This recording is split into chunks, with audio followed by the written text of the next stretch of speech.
This is Jim, and receiving this message. We are Ken Jennings and John Roderick. We speak to you from our present, which we can only assume is your distant past, the turbulent time that was the early 21st century. Fearing the great cataclysm that will surely befall our civilization, we began this monumental reference of strange and obscure human knowledge. These recordings represent our attempt to compile and preserve wonders and esoterica that would otherwise be lost. So whether you're listening from an advanced civilization or have just reinvented the technology to decrypt our transmissions, this is our legacy to you. This is our time capsule. This is the Omnibus.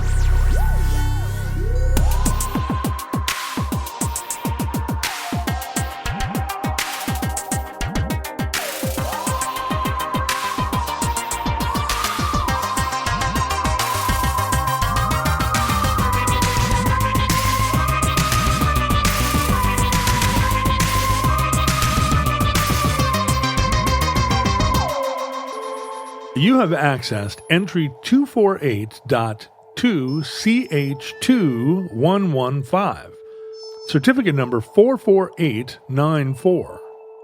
The Comics Code Authority.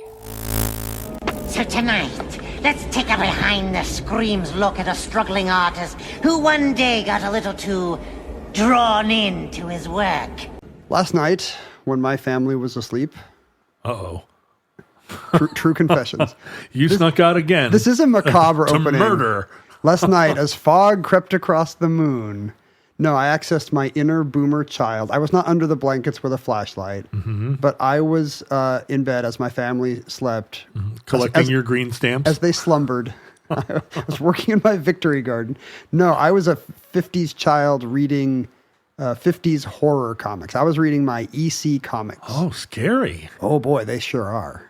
Wow. I had shivers up and down, not just up, but up and down my spine. They were doing, do you have any, I think we've talked about like, maybe you as a kid reading Spider-Man, you as a young person reading 80s black and white indie comics. Both of our kids have gone through pretty much every comic from Peanuts to Bone to manga at this point. My daughter has consumed them all and more. But what about these old-timey horror comics? No, they have a pretty big cultural footprint, weirdly, for their, given what they were. But like, do you have any past with them? Like you were saying, we grew up in the 70s when there were old comics, not exactly comics in a plastic bag in the forest, but almost. In my life, there box were in a garage. Yeah, there were comics everywhere that were old and kind of musty and a little foxed. Junk shops and used bookstores. Yeah, and I had two older brothers, and so there was a basement, not mine, but a basement in my life where one day I was down there and realized that this whole shelf was covered with comics. So I read everything. This was all, like you're saying, 50s. And I feel like I missed that. I never had the boxes of Popular Science and Classics Illustrated comics. That's what I want. Yeah, I did, and all the the UFO stuff and like how to build a UFO in your backyard for $17.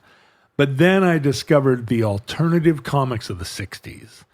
And the National Lampoons and the... Once you had the fabulous Furry Freak Brothers, who needs science fiction comics from the 50s? And that's the thing, like that stuff, it's so weird that the way that Generation X kind of recapitulated boomer childhoods by consuming their garbage. Like all the TV shows on after school were all Leave It to Beaver, and so I watched all that stuff too, like the Disney shows of the 50s. And then the millennials did too, because Nick at Night was the same thing. Like, you're going to watch Dick Van Dyke Show, right. Early 90s kids, whether you want it or not. But yeah, when I found counterculture comics, I really went in that direction. But yeah, I read all the... See, I never went in the head shop. Yeah, well, that's right, because you weren't trying to blow your mind. I was blowing my mind with, like, amazing art and gruesome tales of the macabre. When did you discover that stuff if it wasn't in the basement? Totally as an adult. So, like, these EC comics, like, had a second life. by virtue of the HBO Tales from the Crypt show. Oh, yeah. So EC, they put out the horror. They put out a ton of comics, but they're most famous for their gruesome, gory horror comics where some master of ceremonies narrator character. I think they invented this. I think they did this before. Vincent Price, like, ooh. Yeah, but before TV channels had their own late night horror host who would show you Curse of Frankenstein. Oh, I see. Like the EC comics had the Crypt Keeper and the Old Witch, and they would hee, and they'd have the puns, boys and ghouls. Sure. I have another scream tale from my cauldron of whatever. You're bringing back a lot of memories, and war comics, which like 50s and also EC, and they often had some kind of ghoulish ghost of a like a tank that was. That's DC Comics, the haunted tank. Like, I've got Jeb Stewart's ghost in my tank, and that must be terrible when you're like going. Driving a tank through Saint Lo or whatever. Listen, not when you're killing Nazis, as you know from popular culture now. If you're killing Nazis, you can. The point of Raiders of the Lost Ark is it's easy. It's fun to kill Nazis, but it's easier when you have a bunch of ghosts. Yes, exactly. And DC War Comics learned that. Sergeant Rock knew that before Indiana Jones. It's also true if you're killing orcs. You gotta have ghosts. You gotta have an army of ghosts. You gotta have the paths of the dead. Yeah. So yeah, EC had war comics too. They they had originally been educational comics. Is that what EC stands for? It later became entertaining comics because these were not educational. They were educational in a different way by the end. A guy named Max Gaines, which today sounds like a CrossFit guy, like a fictional mascot on your Yeti bottle. Max Gaines. Here's Max Gaines. He's punishing those triceps. People really do talk like that. I'm surprised Max Gaines isn't like a energy drink This guy. was MC Gaines, just like a kind of a Jewish publisher guy in 1930s New York. And he was the guy who thought, these newspaper comics are so popular. What if we saddle stitched them and put them on a newsstand? That would be a thing. And am I right? He invented the comic book. That these comic books were immediately considered like a pox on the youth and some kind of were they? Isn't that why they had to be called educational? Because otherwise they were like a seditious influence. Well, we're going to see the rise of that. I think at first it's enough. When Gaines invents them, they're a tiny little niche. He's inventing this new thing, but very quickly his company, All American, gets the idea.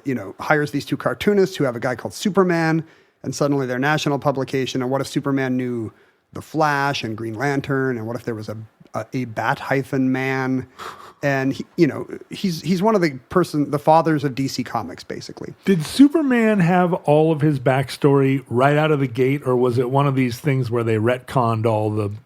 He's always an alien stowaway. He's never just a strong guy in a suit. He's always got the science fiction tie-in, but he's not fully formed. He doesn't fly. He's jumping around. Oh. He's not in Metropolis. I think Siegel and Schuster were from Cleveland, so it's quite clearly he's just a guy who jumps around Cleveland. And he's very socially aware. In the first couple issues, there's some wife-beating guy that he just puts through a window, and maybe striking coal miners that he stands up for. He was more of a 30s liberal, a liberal Jewish writer-artist kind of a paragon of justice. Got it. And so these early comics by Gaines, he has moved on in the 50s and founded a new outfit called Educational Comics, which puts out, in the 40s, I think, which puts out picture stories from world history and great heroes of the Bible, stuff like this that you can bring home to mom. And apparently he's kind of an a-hole, like he's beating his young bookish son, Bill, within an inch of his life. But Bill, after Max's death, takes over Educational Comics and thinks, to hell with this, because Bill's like a little more fun, and he's a prankster, and he's a transgressive kid. I know the name Bill Gaines. I'm not somebody that's never been to a Comic-Con. Okay. Well, Bill Gaines, because he lives into the late 20th century, he's a larger-than-life figure in this world of fans and conventions. And because of what I guess I'll kind of do the twist as a little rest of the story, but a lot of you will know what Bill Gaines is most famous for, and it's not his dad inventing Green Lantern and then beating him. So together with a collaborator named Al Feldstein, these two men kind of reshape their company and they are fans of the macabre. They like Poe and Lovecraft and all the rest. They kind of grew up with these, gruesome, morbid stories. So they like boundary pushing that way. So they get into horror comics. But they also like crime comics. The EC crime comics are not like a Superman bank heist. Like, it's really like, a lonely office woman has to be on her guard because of the Strangler has killed 8 people this week, or Nebuchadnezzar men chopping up their shrewish wives with axes. Wow. A lot of shrewish wives, obviously not very enlightened middle-aged men writing these stories and working through whatever is going on at their house out in Westchester. Or in the Lower East Side. Yeah. Exactly, wherever they are. And they hire a guy named Harvey Kurtzman to write their war comics, guy with a beautiful, blotchy ink line, and doesn't even pencil, just can take a pen and go puddle of ink and produce these beautiful, and he writes his own stuff. So that's where they put him in charge of the war comics, and you get these very kind of you are there tales of the Korean War, the Imjin River and the Changshin Reservoir or whatever it is, as the war is going on. But also crime comics. There's a lot of genres of this time. There's Western comics, there's pilots, there's funny animals, there's teenagers like Archie and there's a lot of Archie alikes that didn't survive having teen adventures at the mall shop. Right. Kurtzman's a huge influence on me through Mad. That's right. Well, that's what's going to happen. That's what's going to happen. We'll get there. I'm sorry to jump ahead. It's okay. No, that's what Kurtzman is best known for. I'd like to point out to our listeners that you have not once consulted notes on this show so far. You're just speaking completely out of your wellspring of knowledge. Should we just have 20 minutes where I talk about what I love about the illustrators that Gaines and Feldstein hired? They're writing with, besides their love of the dark stuff, they're also like, they're middle-aged Jewish guys who have this kind of sardonic sense of humor and even a mordant, verging on macabre sense of humor at a time when when this kind of sardonic Jewish wit is not the dominant form of American humor. Oh, I thought it was always the dominant force in the 20th century, at least. I mean, I think well into the 20th century, it's still the after effects of that kind of Mark Twain, Bret Hart, Artemis Ward, kind of the rollicking frontier guy with a crazy shaggy dog story and funny words, the kind of thing that Abraham Lincoln would have laughed at right before the bullet, Well, when you think about all the animatronic things at Disneyland, they're all... that sense of humor. Yeah, very much like, well, here he came. That's not Larry David, necessarily. No, like today, we've lived in the kind of the post Your Show of Shows world where no comedy writer has been a Gentile until the Simpsons Harvard guys. For there was a straight 50 years. Right. Well, the Harvard Lampoon, those guys, the guys that wrote for David Letterman, I guess, were all pretty. I think that's the beginning of the Simpsons wave. You're right. Let's finally get some uncircumcised Northeastern guys into comedy. But they're giving this material to kids, this funny, mordant stuff to kids who have never seen this sense of humor before. Right. And not just kids, as we'll see, but. And they hired this amazing stable of illustrators, like this guy named Jack Davis that you'd recognize from all these 70s movie posters, who can just draw a page in a couple hours and everything with these beautiful ink textures. Al Williamson, who would draw kind of wispy science fiction. They did science fiction comics too. Wispy science fiction landscapes that looked like an Alex Raymond, Flash Gordon. Wally Wood, maybe the best illustrator of all of them, with this very tight rapidograph inking of rocket ships and control panels. Graham Ingalls, bulging-eyed, gruesome figure straight out of a Universal monster movie, but really kind of over the top and cartoony. Like, these illustrators could do anything, and it wasn't like the crude art that comics were being criticized for. Because you asked about, was there already a moral panic? There wasn't, but everybody thought this is the crude lowest art. Oh, sure. It's on the crappiest paper. It's for kids. It's for kids. It looks like caveman art. Should kids even be reading this? No, they should be home reading Robinson Crusoe and the Bible like I was. Right. Because it's sardonic and that is degenerate? Well, I think it's just very simple and it's dumb, I think is the idea. Like, even before, because Gaines and Feldstein are smartening it up. Like, they're doing classy. These EC comics have like here's what I was reading last night, this hardcover collection from the 70s.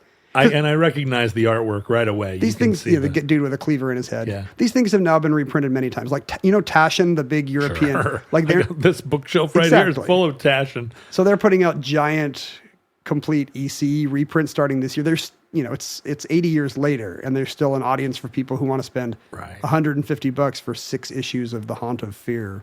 Isn't it funny how every decade there's a new media that is considered idiotic?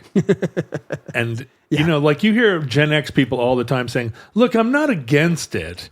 It's just so stupid. You got to remember, when we talk about the moral panic around comics, you have to remember this was a time when there was no low art, but the swells like it. Like today, the New Yorker is reviewing festivals of film noir, like cheaply made detective movies, and people are spending $1 million on graffiti. Yeah. And back then, like, you couldn't even picture a future where that was the cheapest, crappiest art, graffiti and pulp detective stuff.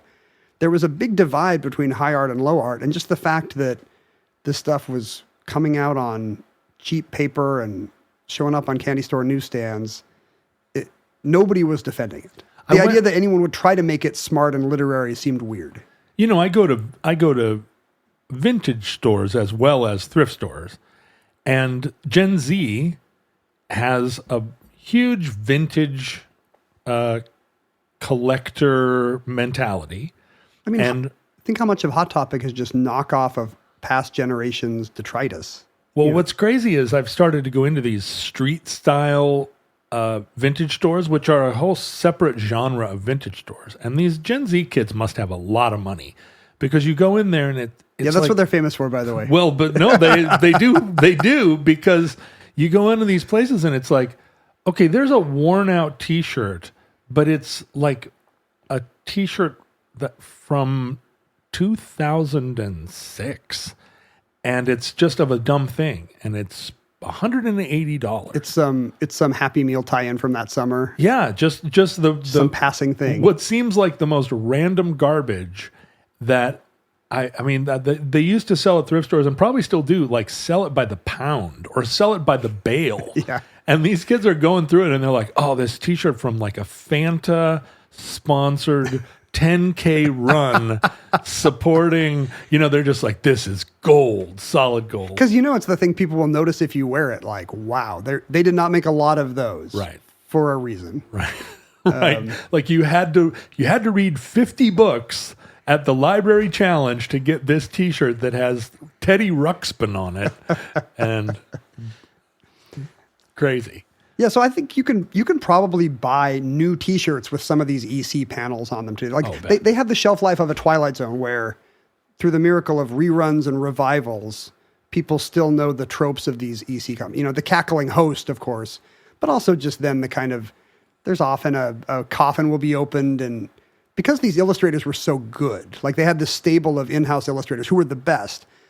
These lovingly drawn cadavers with grubs and worms coming out of the eyes, or it's still a thing. There's a cover here that's like a hand on a subway strap, but the hand's been decapitated, or the hand's been, what do you call it when a hand is cut off? Amputated, I guess, but not amputated, like dismembered. That's rotted away. Yeah, there's like the rest a bone of the body is hanging rotted out. Away. So they did not shy away from the blood. This one says, in this issue, EC's adaptation of a story by Ray Bradbury, America's top horror writer. So they were classing up the newsstands by, I guess what had happened was Gaines and Feldstein, they loved homaging all these tropes from Poe or Universal horror movies or whatever it was they loved. So they just ripped off a Bradbury story that they had seen in the Saturday Evening Post. Oh, they didn't get the rights to it. No, they just ripped it off. And they got a letter from Ray Bradbury, who knew that these were the good horror comics. He was still a young kid at the time. He was like the young phenom of the slicks at the time. He became a genre writer who could actually publish in the Atlantic and stuff. And so he was like, hey, I read your comics, and this is 100% my story, The Dark at Noon or whatever. That's great, but you have to license this stuff. Do you know how this works? Right. And they were like, and they retroactively advertised that as their first collaboration with Bradbury. Like, many of you have seen our adaptation of his story, The Dark Whatever. Now we're going to continue doing these, but they didn't say, this time with permission. And did they go retroactively pay him for the? Yes, they did. And they wrote, and I think he gave them very generous terms because, he was still a kid who loved seeing his stories drawn by these incredibly, like the craft in these things is so much better than anything else you would read at the time.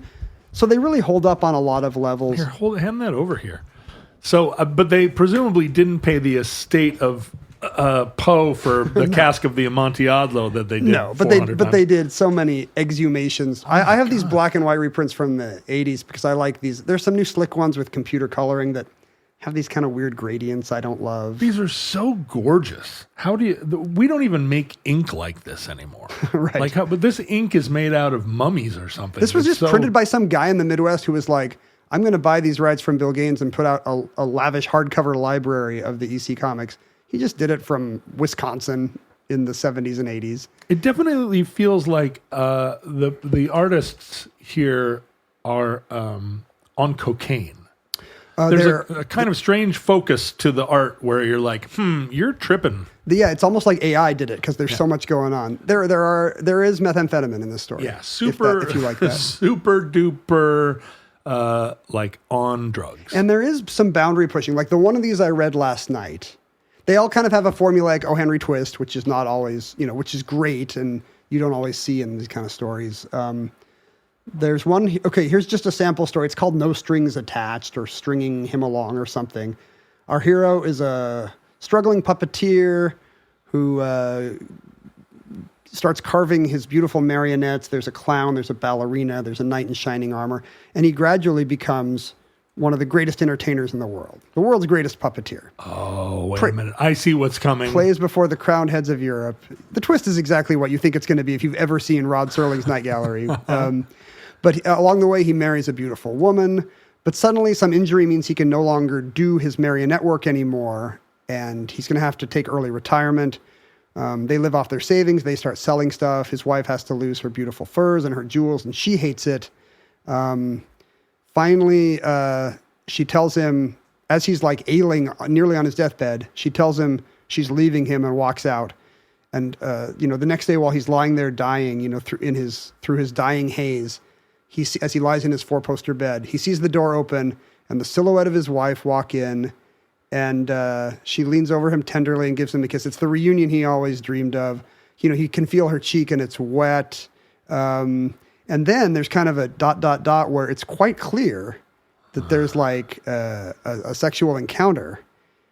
He dies happy, having, with his awful wife having made up with him. And of course, you and I know what's happened, which is the puppets have come to life and are on the rail of the 4-poster bed, animating her corpse, her not tear-stained, but bloody corpse, like a marionette. And if you read between the lines, like apparently... they've cut her body up and have hinged it so they can animate her like a marionette. But then apparently they've made him have sex with her dead body. Oh, this is terrible. And this is just showing up on newsstands in the 1950s. Mm-hmm. So they like to push the boundaries a little bit. But I think what they would have said was, within the boundaries of what we're doing, this is actually everything's in good taste. Everything's that sounds amazing. Like for a story with this kind of grand guignol, exaggerated blood and gore, like we don't push the envelope too much. Yeah, you don't see any boobs. Exactly. Yeah, they would never. They would say. What would you say is the most fun thing you've ever done? Well, I wonder this a lot about myself, whether I even have a capacity to understand what fun means when other humans say it. You hear someone saying fun and you're like Mr. Spock? I'm like fun. Okay, fun. What is that exactly, fun? But for you, like, even if fun is not like inner tubing down a river, it might be like looking up something weird about the Napoleonic Wars on Wikipedia. Fun. That's fun. I sometimes will look around when I've spread like 100 tools out on the garage floor and I'm sorting them all by color and size. I'm like, wow, I'm having fun today and nobody can stop me. This is an emotional state I can't access any other way. Would you say that shopping for car insurance is fun? Oh, that's exactly the kind of thing I don't like to do. Even John Roderick, a person who doesn't understand fun, knows. I know what not fun is, and shopping for car insurance is right there, right in the middle of not fun. It's a total headache. It's bad. And there's so many different quotes. There's different companies. People are inundating you with all this stuff where it's like, yeah, this, but that. You just get spammed all the time by like strangers promising to lower your car insurance, and you're like, "Who are you? Why? How dare you?" Well, and I first feel of like all, how dare you? If this wasn't all just a total scam, it would be easy. It'd be centralized. It would be clear. Like I'd answer a few questions, like, did I ever steal a car and go on a multi-state crime spree? No. You're gonna lie. Do I routinely drive 120 miles an hour on city streets? No. And then it would be like simple to get car insurance. Let me introduce you to a simple way. Wait a minute. It's called Jerry. And it's not just another comparison site. Jerry is a car insurance app that does the hard work for you start to finish. The only app of its kind. Basically, it'll handle the entire insurance shopping process in one place. So seamless, start to finish. You get to see, it begins with you seeing comparative quotes and it ends with you getting covered. That's it. Doesn't that sound great? I mean, it sounds exactly like what a guy like me needs. It's what you just described. I think anyone would like this. No endless forms. Even after you get covered, Jerry keeps working for you by automatically shopping and alerting you if it can get you better rates. Wait a minute. It actually, you don't have to say like you do at the phone company or the cable company, like, wait a minute, hey, why am I in could I such get a better rate? And they're like, oh yeah. I'm going to quit if you don't give me a better rate. Okay, fine. We'll give you the real So price. Jerry will do this for me? It does. It keeps your data secure, so there's no telemarketers. They're never going to sell your number. They've helped 5 million customers find the best car insurance, some with rates as low as $87 a month. The average person who uses Jerry, the average driver, saves $110 a month. Yeah, that's a lot less than I'm paying currently.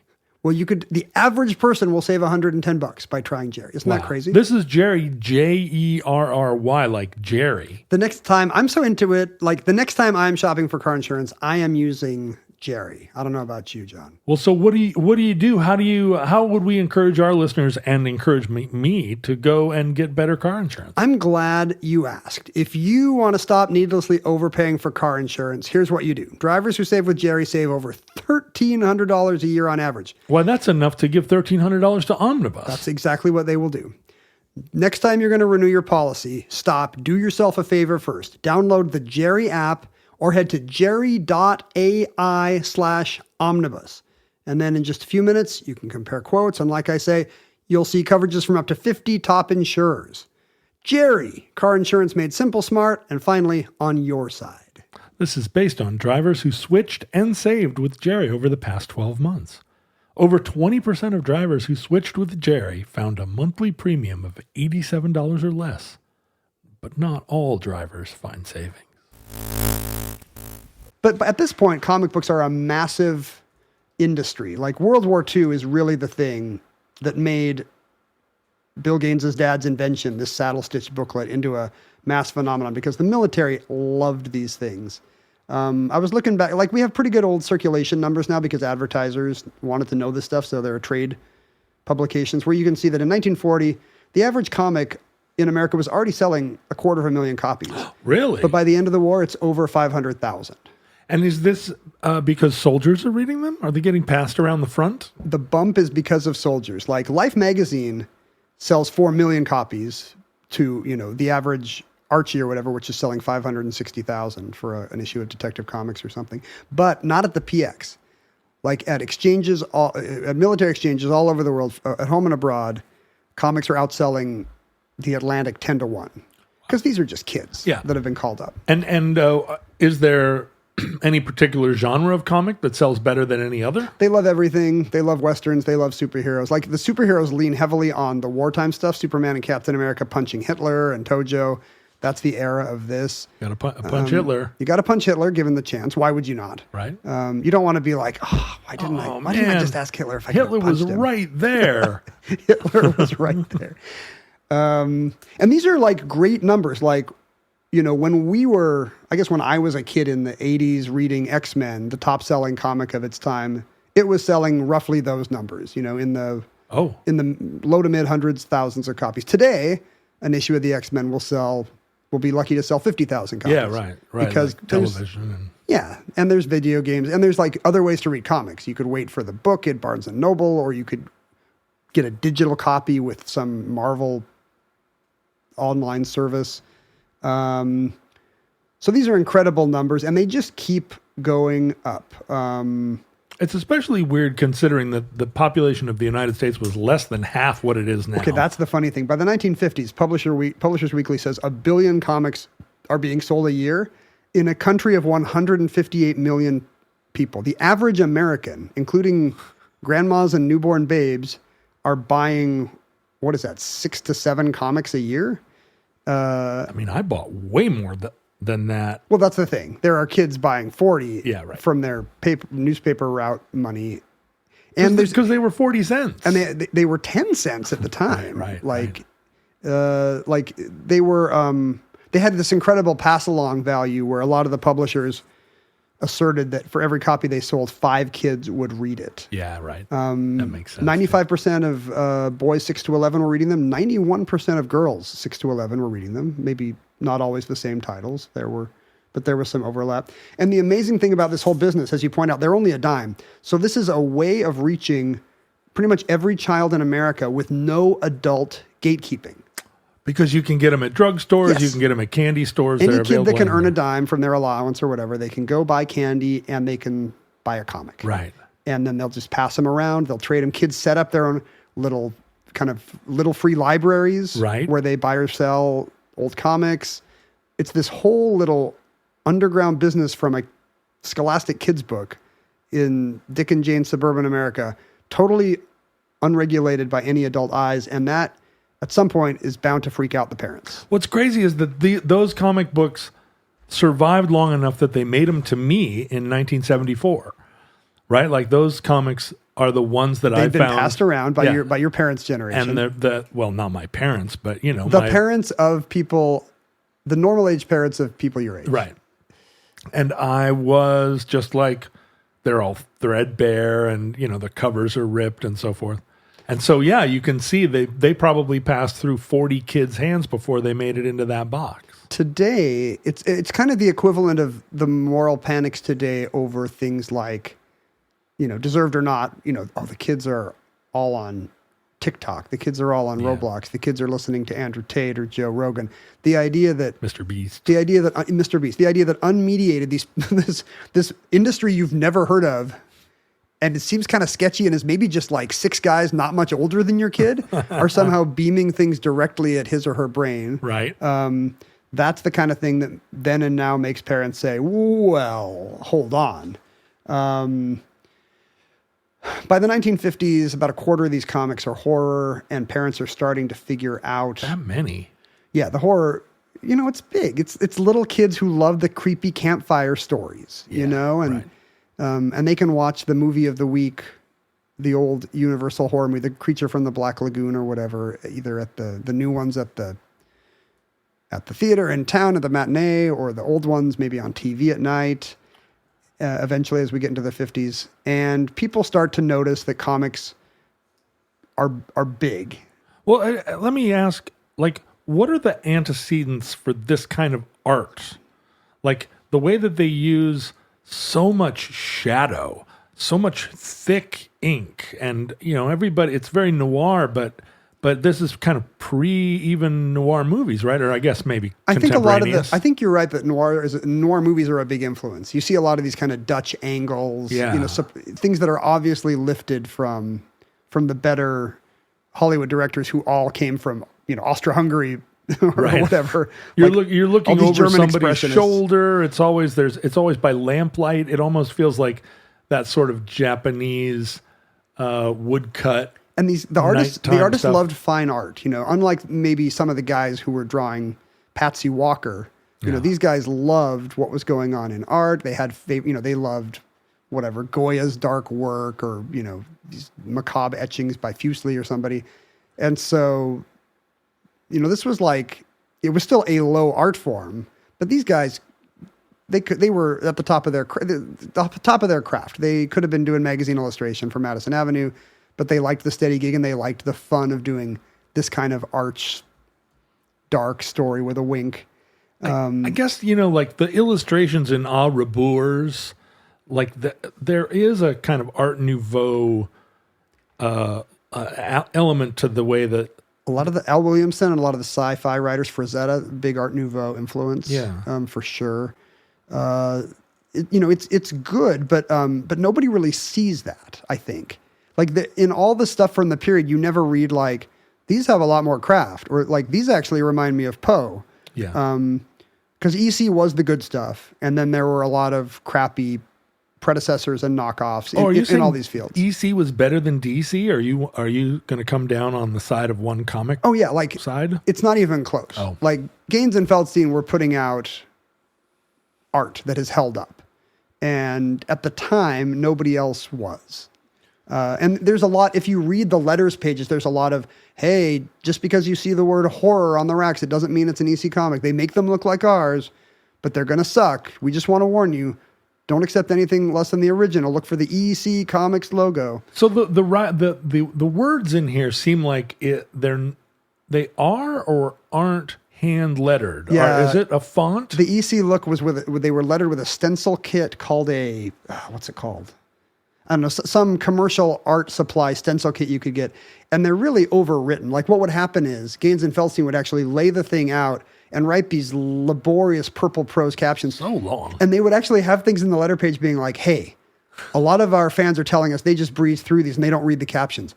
But these stories are going to give you so many more thrills and chills if you read these long captions about a tattered silk curtain blowing in the chill midnight wind, you know? Yeah, it's crazy because they also have pretty long expositional like speech bubbles, and then on top it's just like all this like really show me don't tell me kind of thing. Well, they would hand it off to the artist with the long captions already written, so really almost every illustration just recapitulates what's in the picture. I see. Yeah. So it is kind of like the illustrated stories that kids were used to. You know, today we would think of that as not great comics. And when Harvey Kurtzman started doing the war comics, he would hand letter, and he would not have he would make sure that nothing that the words did, the pictures did, and vice versa. Right. Torpedoes Los. So it seems more modern and fast-paced. But at the time, like nobody really considered like, these are the good ones. The idea was, first of all, it's educators saying, why are kids reading this instead of Gulliver's Travels? Like, there is great literature. You hear it today still, like, get your nose out of that manga and read a real book. So it's so funny. Last night, my daughter was reading like some Percy Jackson book for the third time. And I walked in. And kids and rereading bad books. Is there a more iconic pair? I know. But of course, you know, in Percy Jackson, it's all about the Greek heroes that she's very, she knows more about than I do. But I walked in with 9 stories by Salinger. And I was like, listen, I want you to read these 9 stories. And I don't even remember whether they're like really over your head or not, but you're going to read them this summer. She is kind of a little Salinger kid. Yeah, right. You're precocious angel.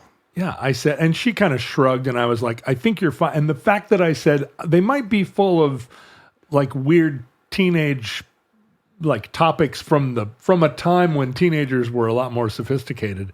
And I think that it kind of piqued her interest. Oh, maybe I'm old enough for this. Yeah, maybe there's some weird stuff in Well, here. that's how we think of comics now. They're like a gateway. Like, thank goodness they're reading. And at the time, there was none of that. It was like, they are not reading. They are looking at gross pictures of zombies. And was it like we talk about video games where they talking about it like this is a gateway drug to these kids being creeps? Yes, explicitly. It starts with educators being like, what is this crap? They should be reading real books. Why are they sneaking these into school? I'm sure teachers had drawers full of confiscated Archie comics. And then it goes to parents and religious groups and women's clubs and concerned moms and crime prevention groups. And that's when it starts to become like, these things are corrupting our youth. Like, that's when the bonfires of Batman comics start. There were bonfires of Batman? Yeah, comics? local municipalities are like, don't let your kids read this cheap stuff. And this is fueled on a national level by, in 1947, there's an article in the New Republic by Maria Manis called Junior Has a Craving, which is about her 8-year-old and all the terrible things that he's reading. When she actually looks at his crime and horror comics, she's like, but there's burglary here. This could be a juvenile delinquent in the making. And that became kind of the case. Like, when the Saturday Review of Literature wrote a case against the comics in 1948, they were saying, because it's the beginning of America's post-war we've lost the teens. They're Right. they're smoking cigarettes and doing drag racing. Riding motorcycles. Yeah, exactly. All those terrible things. It became like comics are the gateway drug to that. I was listening to this national radio forum from 48 called What's Wrong with the Comics?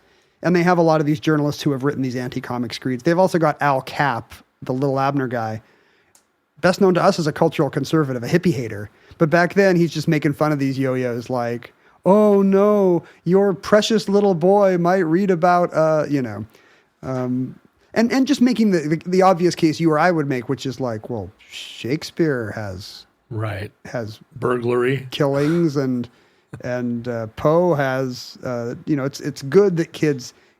The argument that is often made with heavy metal and video games from our childhood, which is like, it's good that they work out their impulses this way instead of getting tattoos and doing school shootings. Whereas the other argument is this is the first thing you do before you get the tattoo and do the school shooting. So one of the comics that I first found, because I'd been reading Archie comics in one of these boxes of my brother's, was a Archie parody called Starchy. And in it, Archie and Jughead were totally thugs. Cigarette smoking, unshaven, but it's set in Riverdale. It's the whole Archie cast, but they're into drag racing, and it was from the 50s. This is not the head shop thing it sounds like, huh? No, this was like a Harvey Kurtzman drawn Archie parody called Starchy, and it scandalized me because I knew Archie intimately, and this was Archie. Like Veronica and Betty were kind of sleazy. The whole thing was really sleazy, and I was just, it affected me. I'm still thinking about Starchy. I wake up every morning. This is the equivalent of some like Catholic kid reading some short story that has an anti-religious slant. You're like, you can't touch Archie. Come on. Let's meet the protagonist of our moral panic here. His name is remembered today. Frederick Wortham was a social psychiatrist who had actually met Freud, and had inherited a lot of Freud's kind of like everything psychosexual. The thing we have to remember about Wortham is this story takes place at a time when moral panics could be started by liberal progressive scolds. Oh, and not not anything to do with now. Conservative. Well, today it's hard to think of a moral panic being started by one of them in the post-Tipper Gore era. Now all the moral panics are like conservative wackadoodles who think that babies are getting cut up in pizza parlors. Well, that's kind of an 80s way of thinking about the moral panics of our youth, where it was like, there's swear words, it's going to turn us all into. But there are a lot of progressive moral panics now. We just don't think of them as moral panics because we're progressives. Well, they don't rise to the level of like like daycares have to be, like when are there going to be 50 trials on daycares because they didn't have a Kendi book about being anti-racist. I don't know. I got canceled pretty hard by people that were moral panicking, me and my anodyne like parenting stories, and most of that I guess it takes place in a different forum now. I was famous across political spectrums. Everybody hated me, but there were a lot of progressives, and most of the cancellation that happened in my own culture was from people coming at it from a progressive standpoint. Well, that's exactly who Wortham was. He had actually started a clinic in Harlem, the Lafargue Clinic. Sounds fake. It does sound fake. Lafargue? It's not Lafarge. Nope. Lafargue. Lafargue. Hard G. You're a Lafargue. He's like, to focus on like the mental health of black teens. Like, yes, crime's on the rise. We're all worried about juvenile delinquency, but the way to do it is to like just get into the heads of these kids and really find out what makes them tick, and then you can heal them. So he was one of these guys, and he hated comics because I'm sure every kid you would see back then was clutching a stupid comic book. Right. And if you're hanging out with the toughs, you're going to think, boy, all these kids are reading comics. And you won't think, well, which way does the causation go? Like, are they reading comics because they're dropouts with free time? Or did they drop out of school because the comics broke their brains. Were there any black kids in comics? I mean, I'm sure that they all read comics, but was there no representation? Almost without representation. Yeah, sure. I can't think of a case. And the ones I can't think of really are not very palatable today. The Spirit had a black kind of waif of a sidekick with just awful kind of exaggerated features. Exactly. I guess by the late 60s, we started to see like black characters come into Peanuts and Archie. I think Stan Lee and Charles Schultz dropped in black characters at about the same time. So that's all like post-civil rights noise stuff. At the time, no. But, this is just these are his like good liberal bona fides. This is the kind of good work he's doing. And I can tell you, like, concerned Northeasterners, you need to be worried about these comics. But he doesn't get any traction. He goes on the radio trying to convince moms to worry about this. And he's met with a lot of skepticism. Until 1954, when he publishes the book he's remembered for, Seduction of the Innocent. He's done a lot of case studies of these kids, and he very smartly decides to make this book like a story, a series of anecdotes, like meet Craig. Craig is 12, but this is the kind of brain he has because look at this. And he would include panels from the comics. And it's true that like comics, crime and horror comics back then really did have like, lively illustrations of things you would read about in a pulp magazine or in a Post story. So the famous panel is a Jack Cole story about drug addiction called Murder, Morphine, and Me or something like that has a dream sequence where a hypodermic needle is about to go into somebody's eye, a la Buñuel and Un Chien Andalou.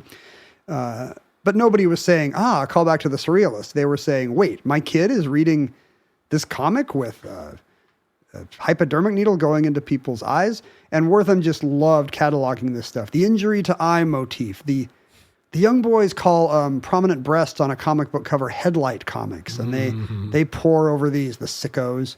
I guess really that one's a little more believable. It's funny because within Narcotics Anonymous, the hypodermic needle in the eye is a trope among junkies. To scare them off? No, that you hear about like, you were so messed up that you're like shooting dope in your eye. Because you won't get needle tracks if you inject under your eye. Yeah, I mean, it's just one of these things. It's just an urban legend from the street. And when I first was going to NA meetings, I was like, you what now? You can't possibly have. And when people presented it as just like, yeah, that's what, in prison, all I could do was. So anyway, the needle in the eye thing is. To this day, if you look at a comic book price guide of Golden Age comics, if there's a comic that Wortham mentioned in this book because of the injury to eye or because of the headlight, suddenly that's got 10 times the value because it was implicated in this moral panic. Like specifically, this page 7, panel 6, that's the famous one. So some of this stuff is obvious. Yes, there was a lot of gruesome imagery in the horror comics. Yes, there were a lot of like kind of exaggerated pulp magazine style dames in low cut outfits, but he really got into the psychosexual stuff. Wonder Woman likes to tie people up. That is true. Like Wonder Woman's creator actually did really love to draw women tying people up. But also, what are Bruce Wayne and Dick Grayson doing there in Wayne Manor at night? Like, do they share a room? In a cave. Do they share a bed? Yeah, what are they doing down in the Batcave late hours? Alfred, why are there no women in that house? What kind of a sicko psychosexual? Because it's a time when homosexuality is still considered a grave mental health problem. And so he's really preying on parents' fears of like, is Batman going to turn my kid into an invert? And then the stuff just gets crazier. Like he becomes one of these guys. Do you remember in the 70s when people would see like the word sex written in ice cubes in advertising? Oh, yeah, sure. And Madison Avenue's trying to subliminally make you buy beer by... Yeah, the penis man on the camel. All that stuff. That stuff. So he gets into that. Like if you look at the rippling muscles on Sheena, Lady of the Jungle, like it says sex or, whatever. Tarzan's abs have... Yeah, right. Have hidden meanings. But he doesn't appear to know the comics very well. He's like... Superman will turn your child into a sadist because they'll enjoy watching the same villains get punished again and again, month after month? What kind of a weirdo likes to read about punishment month after month? Superman is punishing a different person month after month. I guess, but like Lex Luthor. Yeah, that's right. Some of them have rogues galleries. And Lex Luthor does look like an S&M devotee. Lex Luthor loves it. Oh, please, Superman, don't punch me again. I mean, nobody seems to point out that, like, well, yeah, like, you mean just like Sherlock Holmes or, you know, all these literary heroes, that, like, the idea that your kid is getting messed up because a hero is coming after a villain time and again seems like a very novel take that nobody has ever applied to, say, Western serials. But it is kind of like, first of all, the superhero is in his super tight underwear. And unlike Sherlock Holmes, who would be in tweeds with a cape, still with a cape, but a tweed cape, but Sherlock Holmes never punched anybody with an uppercut that made their pants fall off or their shoes fall off. He was a boxer, but it's true. The idea that, you know, muscle men, kind of nude-coated muscle men, are swinging at each other, and your kids are looking, and boy, they're not all going to be straight after that, Mom. They're going to knock the straight right out of him. You got to punch Hitler, and then you got to punch all the heterosexuality out of your delicate little boys. But he doesn't appear to know that, like, he complains about Blue Beetle comics. Like, it's a man, but he's a beetle. Like, your kids should not be reading Kafka. Right. Whereas the Blue Beetle, he's just a guy in a suit, you know? He's not actually waking up and turning into a cockroach like. Also, your kids absolutely should be reading Kafka. Yeah. Is that I mean, I think the idea is, well, of course they should in college. Oh, I see. Yeah. But you don't want your 9-year-old reading this. Because again, it's a secret, unregulated economy just in candy store racks and newsstands. Sure. There's a lot of this woman named Carol Tilley finally got her hands on some stuff that nobody had seen in 2013, or his original case studies.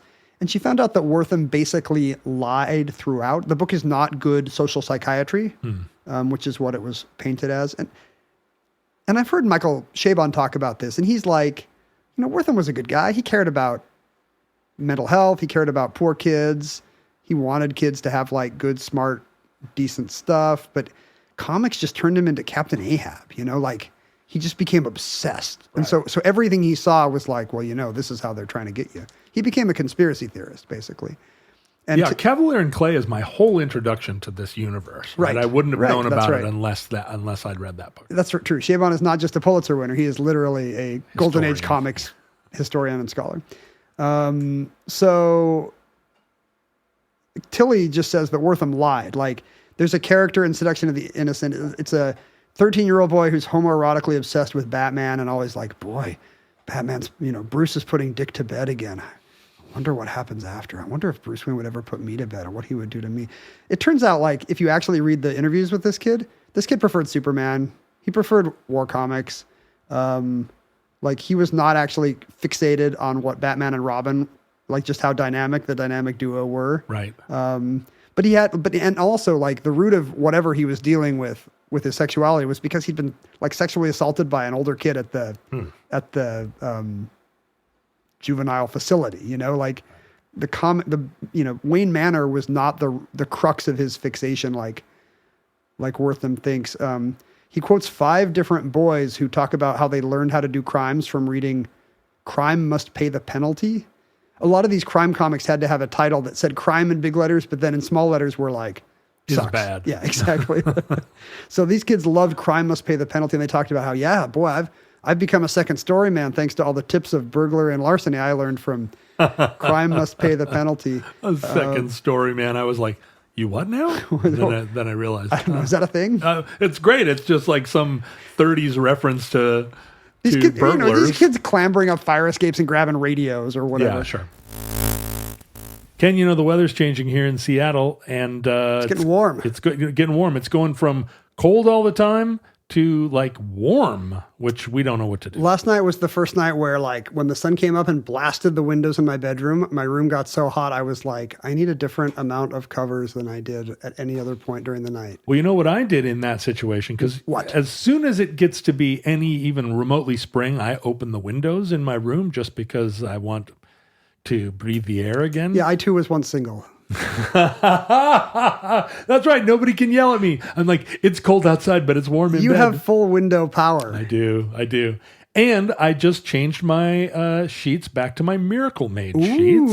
Yeah, Miracle Made, as you recall. Their silver-infused fabrics are very temperature-regulated. Yeah, we're always talking about their amazing antibacterial properties, but I'm honestly more interested in the temperature regulation. Yeah, it really keeps the temperature perfect all night long, and that's in addition, of course, as you just said, to the bacteria-resistant silver infusion. Very comfortable. They're going to feel as nice. Here's my personal Ken Jennings promise. They're going to feel as nice as the sheets will feel at like a 5-star hotel. Good quality stuff. They're silky. They're super. I mean, if I did have a spouse or special friend, they too would get to slide around in my silky, fun, temperature regulating sheets. But they'd also be complaining that you open the window. And they'd be like, God, why do you sleep diagonally in this bed? Like, there's no room for me. You don't get the whole bed. And I would say, it's my bed. I sleep diagonal. Do what John and I do. Upgrade your sleep as the weather heats up. Go to trymiracle.com/omnibus to try Miracle Made sheets today. Whether you're buying them for yourself or as a gift for a loved one, if you order today, here's a special deal. You can save over 40%. And if you use the promo code OMNIBUS when you check out, they'll throw in a free 3-piece towel set and you'll save an extra 20%. Miracle is so confident in their product, and I can attest, and Ken loves it too. We're all going to back this with a 30-day money-back guarantee. The three of us together, Miracle, Ken, and myself. We will all send you your money back collaboratively. So if you aren't 100% satisfied, you'll get a full refund. So upgrade your sleep with Miracle Made. Go to trymiracle.com/omnibus and use the code OMNIBUS to claim your 3-piece towel set and save over 40%. Again, that's trymiracle.com/omnibus to treat yourself. Thank you, Miracle Made. But it turns out like these 5 boys did not exist. There was one kid named Carlisle who said he first started thinking about crime when he read comics and went to the movies. So basically, this kid is watching Warner Brothers gangster movies. Right. The comics are not teaching him how to do burglaries. Dorothy, he writes about this girl named Dorothy who has become a truant and basically dropped out of school because of Sheena the Jungle Lady comics. Huh? She'd make me drop right out of school. I would drop out of school in a second for Sheena the Jungle Lady. She was like, come to the jungle. I'm wearing nothing but leopard skin. Welcome to the jungle, literally. She does have fun and games, if you know what I mean. It turns out this girl is not even his patient. This was like some secondhand thing he heard while talking to some other colleague. The comics are just incidental. She dropped out of school because she had dyslexia. She has like a reading disability from a tiny age. She never liked school. She did get involved in gangs and ran away from home. Again, Sheena, the Jungle Lady, not the looming figure in her issues Right. that Wortham is convincing America. But the book is very cleverly written. And so this is the beginning of kind of middle America, not just isolated moms groups, but middle America saying there is a comic book menace. J. Edgar Hoover says that these lurid, macabre comics ridicule decency and honesty and should not be given to susceptible children. Well, if Hoover's against it. And I love the idea that they're against honesty. Like, Oh, right. it just seems like a weird word salad from the 50s, you know? Like if I'm actually reading one of these zombie comics today, I'm like, oh, kids will think this is gross, but I'm not like, what will happen to honesty if my child reads about werewolfism from Bill Gaines and Al Feldstein? What will happen to honesty? Unfortunately, I mean, if anything, they're more honest, right? I mean, not about werewolfism, but like these are gritty things about the crimes that happen in cities, not like. Yeah, I mean, they're not telling you that everything is hunky dory. Not like Disney funny animal comics. As we go into Vietnam. And then the book is a big enough hit that Wortham is able to, he's never got traction with this, we need to crack down on comics stuff. But he finally finds a sympathetic ear in Estes Kefauver, D. Tennessee. That sounds fake too. Estes Kefauver. Estes Kefauver. He was. Kefauver, right? Sure. The famous Kefauver organized crime hearings Yeah, I remember now. I want to say 51 and 52 had already happened. This guy is kind of the Senate's crackdown on crime guy. And now that juvenile delinquency is the big worry, because now it's not just like bad Italian men in a faraway city. Now it's like, this could be your son and daughter. Right. The Senate turns its eye on this problem, on rebels without causes. Yeah, he was the mob guy. Yeah, right. The anti-mob guy. As far as you know. You got a conspiracy theory? Yeah, he was the Chicago outfit killed Kennedy and paid off Kefauver. So he heads the Senate subcommittee. He's a founding member of the Senate subcommittee on juvenile delinquency, which he and a Republican colleague are calling the fifth horseman of doom. You know, we must address this problem in our schools. And so, in April and June of 1954, this Senate subcommittee on juvenile delinquency convenes hearings in New York City about comic books. Wow. This is a time when the Senate turns its eye to game shows. And the hotbed, comic New books. York City, they could have convened this tribunal in Kansas City, and they probably would have been able to. How unusual do you think it was that it was in? I assume they want to talk to they want to talk to the industry, Yeah, right? right. They're gonna give us talking to the industry, so that's why it's not in D.C. Yeah, it's all those guys that have an office on the 4th floor of the Empire State Building. Yeah, the view is great.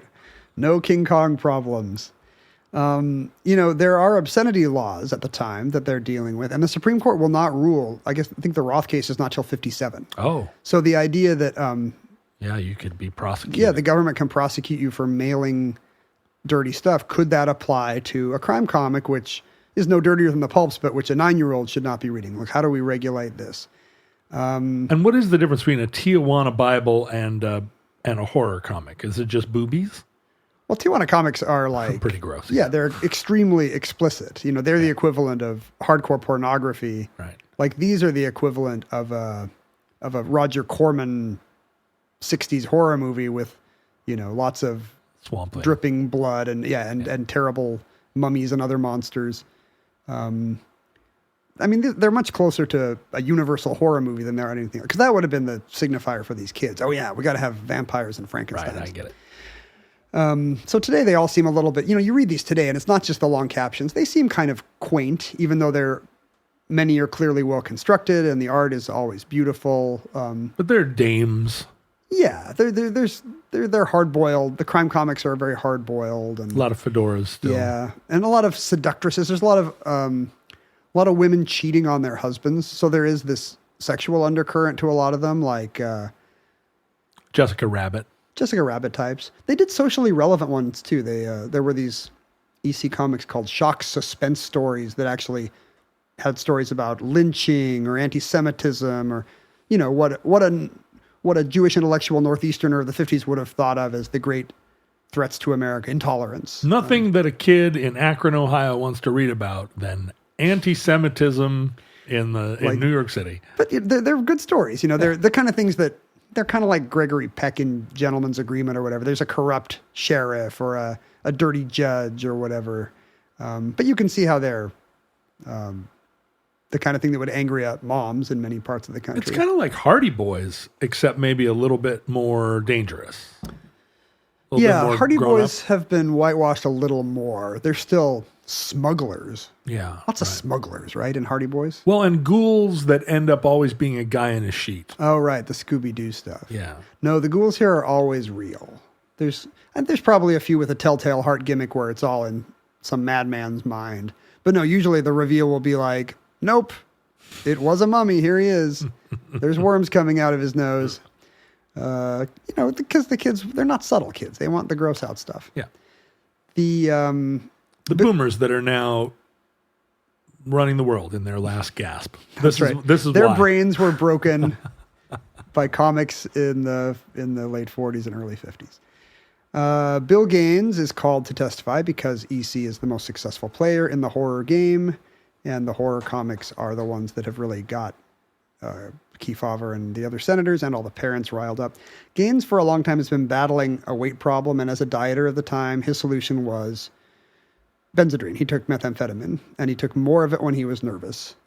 So that checks out. So famously, that morning he is nervously popping pills and flop sweating because he knows he's getting called before the government with the future of his industry on the line. They could shut him down. And there's this famous exchange between him and Kefauver and a lawyer where somebody shows him a copy of a crime comic. They go over the specific story from Haunt of Fear number 22 about a young foster kid who's raised by these awful vampires.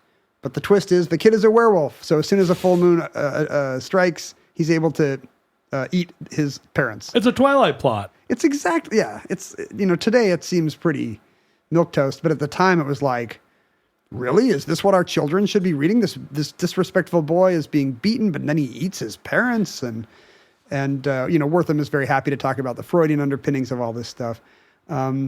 And Gaines is shown a cover of Crime Suspense Stories number 2. A killer is holding a hatchet and a woman's head, decapitated woman's head of his latest victim. Mr. Gaines, can you say this is in good taste? And of course the company line is like, yeah, we produce like only the finest horror comics, yes, I would say that is in good taste. This nervous, meth-filled guy. How can you say it's in good taste? Well, the bottom of the page cuts off below her neck, so we don't actually see the point of the injury. Oh, you're saying it's not bloody. That's right. There would be blood coming out. Mr. Gaines, look at her mouth. Blood is coming out of her mouth. Well, that could be the coloring. It's the kind of thing where he's starting to tug on his collar. Is it hot in here? So the lawyers are just incredulous that Gaines would actually defend this stuff as being tasteful because, it's a prima facie. No, like your kids should not be reading this thing with a decapitated head. He looks terrible. He looks crazy. And he, because he begins with these kind of Jeffersonian, like, right. The kids, freedom of the press, and the kids should be able to experience experiments in their own minds, and it'll keep them off the streets. And it very quickly turns to like, well, I think the hatchet could have been bloodier. Right. Honestly, if we'd really wanted to, turn Jenny and Johnny into reprobates. So that's kind of the ball game right there. The following spring and March Senate Report 8462 comes out, just inveighing against the comic book menace in the strongest possible terms. This nation cannot afford the calculated risk involved in the continued mass dissemination of crime and horror books to children. Like, this has to stop. Kids should not be reading crime and horror. Right. It's pornography. Basically, yeah. It should be treated like pornography. But it also says the government should not be censoring this stuff. Like we don't want to get in the business of, there should not be a government agency of approving children's comics. We think the industry should self-regulate. And somehow they can make the comics but not sell them to children. No, they should make different worse comics that they can still sell to children. I see. Carol Tilley, and the woman who researched Wortham, was also able to go through the letters he received from just hundreds of kids. I think she has 600 letters of kids being like, Dr. Wortham, you don't understand. This is why I love reading. Or have you ever read Edgar Allan Poe or Saki? These are just great short stories. Look how literary these are. This is why I didn't kill my mom. It's more like you dummy. I just read Romeo and Juliet, and it has knives and poisons in tombs. Right. Kids more sophisticated than he's giving them credit. Yeah, exactly. And nobody had ever seen these letters because, of course, Wortham didn't care. So Carol Tilley's been trying to track down these people who are now in their 80s to be like, hey, and it's great because a lot of them are still alive, and it's the first acknowledgement they ever got that their fan letter was received. Their letter of comment. Wow. Is finally getting some notice 60, 70 years later. Awesome. But by the time the Senate report comes out in 1955, the industry has already decided that, yes, we are going to self-regulate. The industry has gotten ahead of the game. Yes. On October 26, 1954, the CMAA has formed, an industry group that has not previously existed, the Comic Magazine Association of America, I think. And really, and they've come up with a list of rules that comics should abide by so that taste and decency prevail. It's a long list. There are 40 to 50 specific requirements that have to be met by comics. And Bill Gaines takes a look and he realizes what has happened, that the other publishers have seen a way to take out the leading player in the space. By just writing all of his titles and comics cannot have the following words in the titles: horror, terror, crime, specifically targeting Yeah. It'll kneecap other companies, but it is a death knell to EC. And was EC, were they printing new titles every week and then the old titles fell out of publication, or were they selling back catalog all the time? No, they couldn't sell back catalog.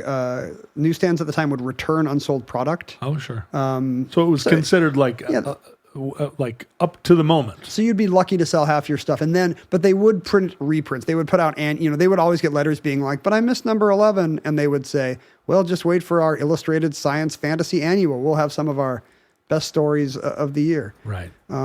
The Comics Code Authority rules that are created are, a lot of them are just the same kind of common sense. We talked about the Hays Code. Didn't we do an entry on the Hays Code, the production code? Right. Is it the same era?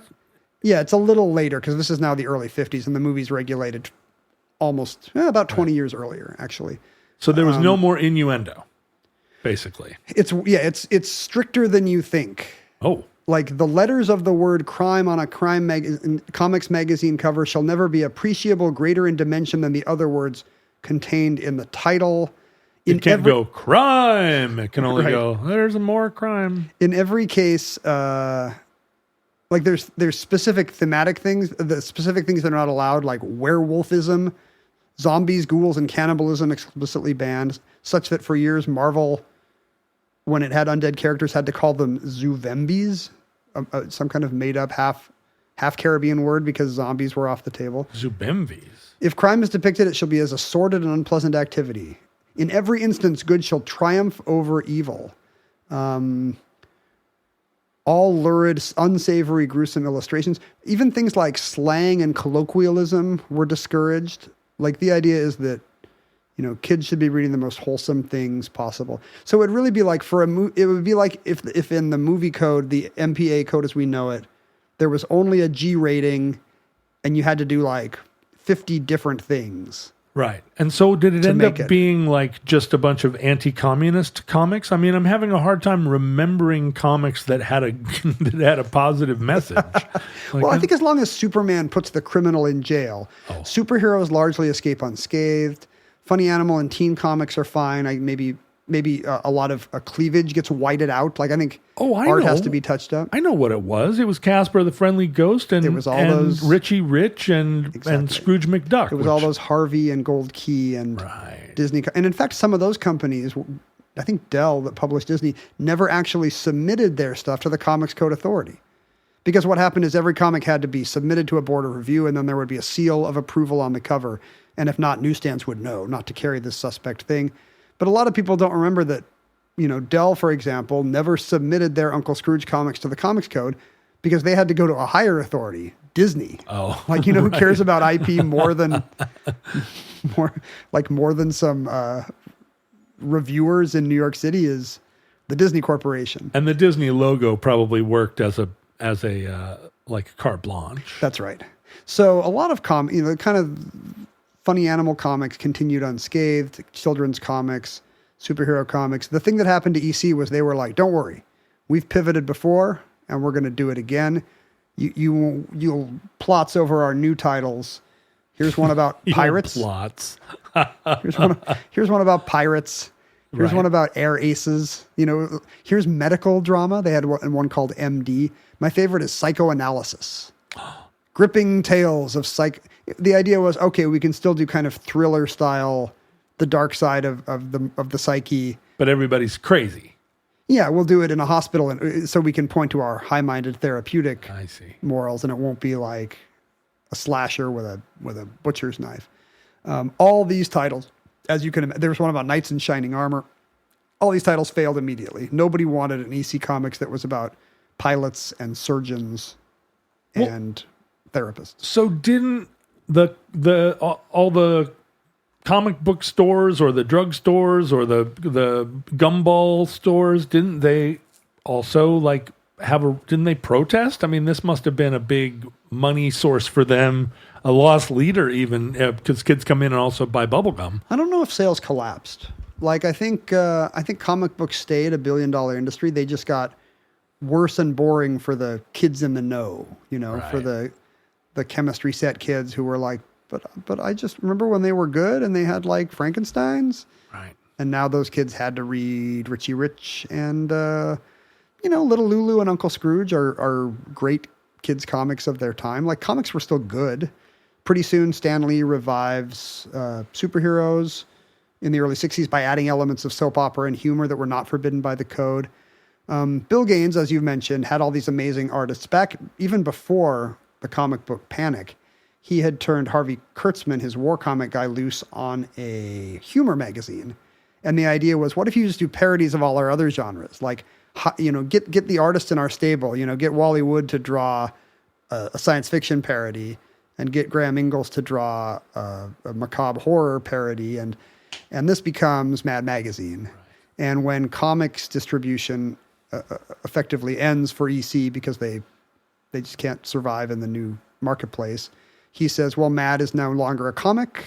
Remember, Mad was a comic. Mad is now a magazine. We're going to do an end run around comics distribution entirely. And was it targeted at teens or, that was the thing. You could still sell sell Mad to the same audience. It's just if it was a different size. Right. Right. And distributed differently, you would avoid the comic panic. And as you and I probably remember, plenty of moral panics over Mad Magazine in the subsequent 50 years. Like, my mom didn't want us reading Mad, for sure. Well, and it was also like critical. It did criticism of not just movies, but there wasn't anything that didn't get skewered. There was social critique and just kind of an implicit critique of dull American suburbia in all those Dave Berg comics. And no, Mad Magazine is great, and we wouldn't have had Mad Magazine without this. But yeah, the Comics Code was brutal, and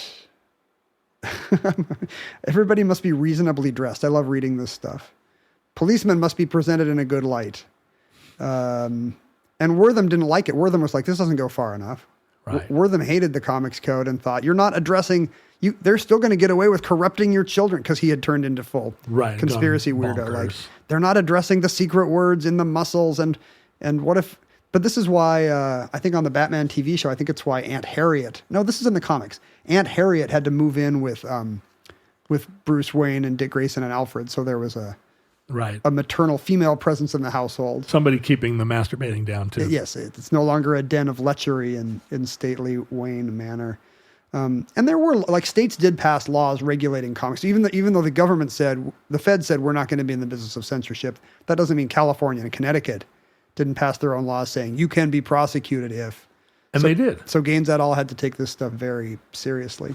And the Comics Code was pretty much unchallenged in authority for almost 20 years, including its 50s era, like, you can't have ghouls and, like, no cleavage, all these very strict point by point kind of Pharisaic rules. So what does that mean? That takes it all the way into the 70s? Yeah, in 1971, I think Stan Lee has somebody from the Department of Health, Education, and Welfare or whatever comes to Stan Lee and says, the kids are getting into dope. Why is there no anti-drug message in Marvel Comics? And Stan says, you're right. And so, in this 3-issue story in Amazing Spider-Man, whatever it is, he writes a drug story. I don't know. One of Flash Thompson, one of Spidey's friends, becomes a slave to the needle or something. Big memory. Submits it to the Comics Code Authority and is told, you can't do this. And he says, the Comics Code Authority does not mention drugs. And they say, well, look at the last one. Everything must be in keeping with standards of taste and decency.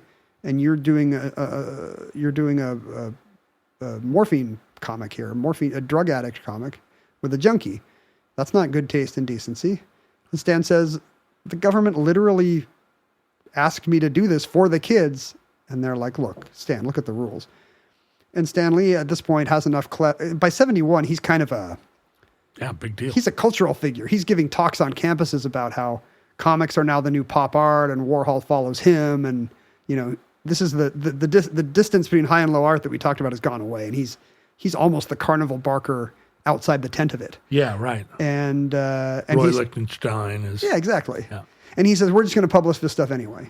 And they do without the Comics Code seal. And Booyah. Nothing happens. Right. It's kind of like the thing we've realized about the American government in the last 10 years, which is what if you try something awful and, nothing happens? I guess Apparently nothing happens. it's just going to keep happening. And that's kind of the beginning of the downfall of the code. It quickly gets revised to say, well, of course you can do drug stories if they're anti-drug. Of course you can do stories about juvenile delinquency if it's anti-delinquent. Can you do stories about beheading girls if it's anti-beheading girls? They start to loosen some of that stuff, like the specific prohibition on the undead, which was always just aimed at Bill Gaines. That kind of stuff goes away. And so this loosened modified comics code continues until the 80s when, once again, like DC Comics submits an issue of Alan Moore's Swamp Thing and is told, you can't do this. They're, having some kind of gory sex trip with swamp plants. Right. And DC is like, well, this is one of our biggest hits. We're just not going to put the seal on it. And this kind of begins the mid 80s DC Comics thing of like, well, we'll have this separate line of comics that does not go through the code. So our Superman comics still do, but we're also going to put out for the discerning fan. These go straight to these new era of comic shops that are coming out. A lot of them are on nicer paper. Well, so I remember the day I saw The Dark Knight and feeling like, and everybody was talking about it. I was in college and all the college kids had it. And they were like, these aren't your regular comic books. This is a new era. That Dark Knight #1. Yeah, Dark Knight and Watchmen came out the year after the Contretemps over whatever Swamp Thing issue that was. And they were kind of the first, not just that they didn't pass the code, but they were not on newsstands. They were marketed directly through the direct market to these new specialty shops. Right. So you had to go to some record store that sold comics, or now there were starting to be comic stores that sold comics. Right. And Head shops. That's the only place you could get these. And once again, the world did not end if you put out action. And so DC started putting out horror comics kind of in the vein of EC. They had put out these kind of dumb, neutered horror comics in the 70s that really had to abide by all these no ghouls, no Frankenstein rules. So they were just kind of gothic, a lot of gothic castles with cobwebs where nothing actually scary or gory could happen. But in this era of these Vertigo comics, they got back into dark horror in a big way. And finally, I think in 2011, Marvel submitted an issue of X-Force, one of their mutant comics, and was told by the Comics Code Authority, this doesn't fly because of, rule number 11. Zombies? Yeah, I don't know. It wouldn't have been zombies. This is interesting. What was the thing? This was in an era where zombie movies were in every theater and people were taking their 8-year-olds to see them. Right. I'm not sure what the issue was in that. And they were just saying, nope, you gotta change this stuff because it doesn't, and who knows what it was. Right. And Marvel was like, no, we're not doing that. In fact, it's 2011 and we're just going to submit all our comics without the Comics Code Authority seal, which I think DC had already done. And that left Archie as the last man standing. And at this point, the Comics Code Authority, at the time, some medical doctor had been consulted and he had put together a board of reviewers and probably rotating editors from all the companies. By 2011, of course, it had been outsourced to the Kennan Company, some global, we represent your trade organization and, take over all its apparatus so you don't have to. Basically, consultants Right. had taken over the Comics Code Authority, and who knows if they were actually reading. I guess they had read X-Force. I mean, they were getting paid probably by the number of comics they rejected. That's right. And so the next day, Archie says, well, we're not going to be the only comic on the rack with that weird little CCA thing on it. And in 2011, the Comic Code Authority effectively died.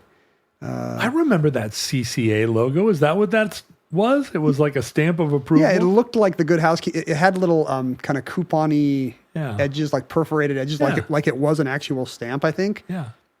But it was a kind of a stylized, a C crossing an A. So this lasted until the 2010s? Yes. Wow, I had no idea.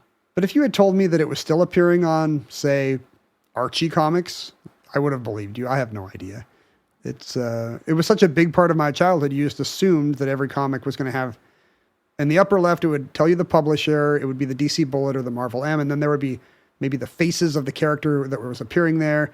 there'd be a barcode in the lower left for the newsstand or whatever, and then in the upper right, the little stamp of approval. No zombies here. What's crazy is that the chick tracks that we've talked about already, and I have to say that in our fan group on Facebook within the Futurelings, there now seems to be a rating system of chick tracks. Oh, did I get a good one? Yeah, is this a good one? Is this not, in the same spirit of like, this one doesn't have any of the tropes discussed on Omnibus. But all of the art and themes in chick tracks seems to be drawn from these sort of 50s noir, all the, the super heavy ink and the amphetamine grotesqueness of the drawings, and the moral panic. Like they seem to have skipped over 60s and 70s comics, and Jack Chick was scandalized by a true horror comics. That's what he brought into his work. That's what I guess they had that one illustrator that was really good. The Chick tracks did. Yeah. So that's like the EC Comics of Chick. Is you got that one guy who really loved his craft. And then the rest is all just stupid Archie level stuff. Chick tracks never regulated by the code. Right. Well, regulated by a higher authority. Exactly. Yeah. There's a higher authority even than Disney. And that concludes the Comics Code Authority, entry 248.2CH2115, certificate number 44894 in the Omnibus. Futurelings social media is not the place to spend your lives. It is a dark recess full of zombies and werewolves. Gothic cobwebs. But if you insist on being there because you're a intransigent child who thinks crime is positive, then you can find us at Ken Jennings and at John Roderick, at the Omnibus Project, or at Omnibus Project in various locale. You can email us at theomnibusproject@gmail.com. You can hang out with the aforementioned Omnibus Futurelings on Facebook, but also Futurelings exist in all the dark corners of the internet. You can Futureling it up in Discord, Discourse, Reddit, Roblox. Yeah, go to Roblox. Go to Roblox and find us. You can mail us. Go ahead. Oh, I was just going to say, there's probably not a youth phenomenon today that's as big as Omnibus? As Omnibus is. The young people always love it. I can't wait till the Wortham book comes out. No, what's the equivalent of how, ubiquitous comics were back then? Maybe Minecraft. Yeah, maybe Minecraft. Probably the only one. The thing about, I'm learning that all those games also have chat functions. Right.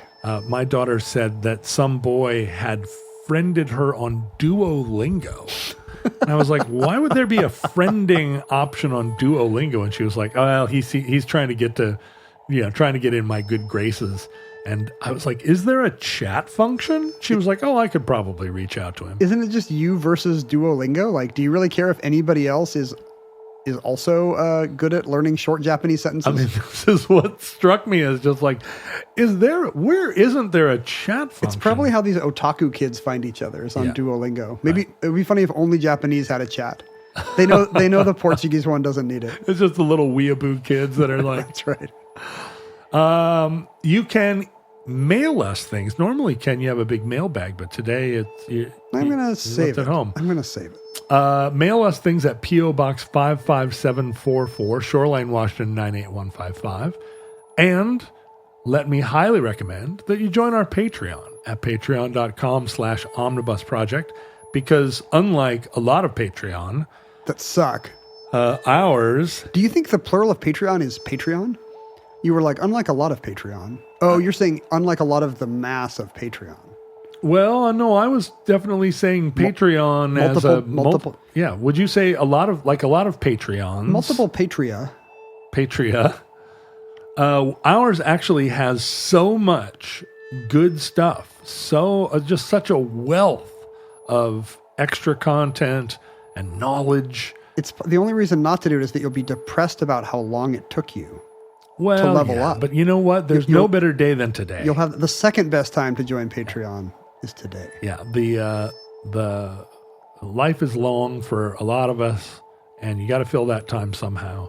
Why not fill it with omnibus bonus content? For a mere $5 a month, the equivalent of buying a dime comic at a candy store, Right. you unlock so much new omnibus content. You don't have to listen to it all at once. You can, space it out, but It would be weird to listen to it all at once. it'd be crazy. Yeah. Well, it's a Flaming Lips record where you put all 655 entries in the omnibus on at the same time. Yeah. And see try what to go to emerges. sleep. It would just sound like It's probably easier to go to sleep, honestly, the more you put on. One of the higher perks you get from our Patreon, if you choose to give it a higher level, you can actually suggest a topic for an omnibus entry. And that's what happened today. Roger H. thought it would be fun if we did a show about the Comics Code Authority. And I think I hadn't done it because it was so close to home. Yeah, it's very real. Something I could just talk about for... You only looked at your notes a couple of times in the whole show. I was like, what was the Senate report number? 8462. And I was like, oh, good. Thank you, Roger. That sounds like a very easy lift. I love that for us. So yeah, like if you're some tech weirdo with money to burn because your industry has basically co-opted the U.S. government at this point. Or even if you just love omnibus and this is where you want to put your money. What if you're super poor, but you're like, I don't need to pay my heating bill this month. I mean, $10 a month is what, $120 a year. I mean, think about how much you pay for pretty much everything else. Coffee. Name a thing you can get for $120 a year. It's not your phone. It's not your internet. It's not your Netflix. It's not your Starbucks. That's probably my budget of maybe vitamin D. Could I get a year's worth of vitamin D for $120? Let's see. Maybe. Year's supply of vitamin This is one of these shows that's already D. long, and then people are like, wait, why is there still 8 more minutes? Oh no, they're talking about vitamin D. A year's supply of vitamin D from NatureWise, 360 count bottle. I think you're going to get it for cheaper than $120 a year. But here's the thing. You buy it in Stop bulk. by on that. Just go outside, get free vitamin D from the sun, and support Omnibus via the Patreon. Yeah. Like that's right. Roger did. Listeners, from our vantage point in your distant past, we have no idea how long our civilization survived. We hope and pray that the catastrophe we fear may never come. If the worst comes soon, though, this recording, like all our recordings, may be our final word. But if Providence allows, we hope to be back with you soon for another entry in the Omnibus.